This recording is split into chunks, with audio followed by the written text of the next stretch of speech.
Greetings, Star Wars toy fans. This is Jim, and welcome back to my channel. Well, the focus of today's video happens to be the Stan Solo Jawas, and the center one of which I received for my birthday of this year from one of my children, which was on my list and has been for a long time. I'm sure there have been videos on the internet about this type of Jawa.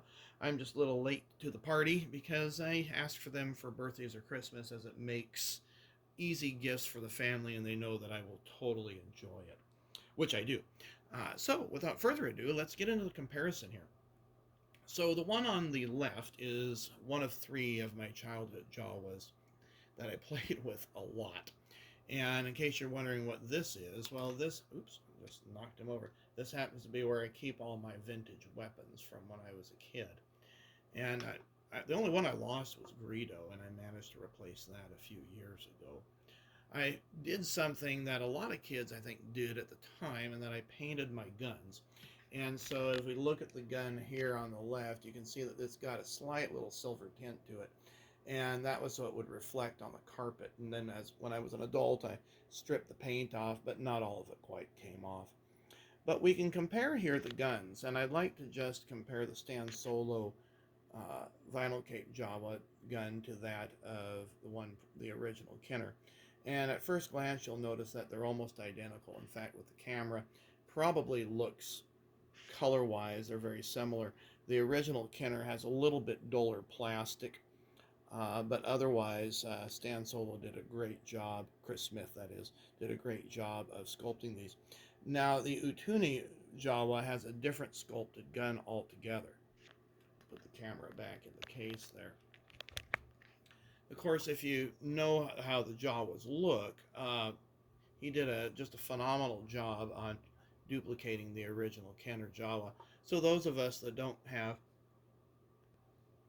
a ton of money to spend on a vinyl cape Jawa that's sealed in plastic, I mean, there are so many reproductions out there that you really have to have a discerning eye and know what you're looking at if you're going to pick up what would be a true Kenner vinyl cape Jawa.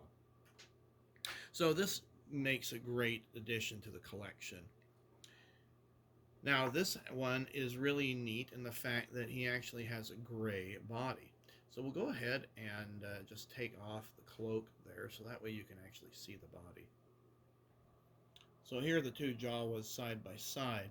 Now I was looking at this in the camera, and I don't think you can really tell, but his eyes are red, not, there we go, not the yellow that we think of in the other Jawas.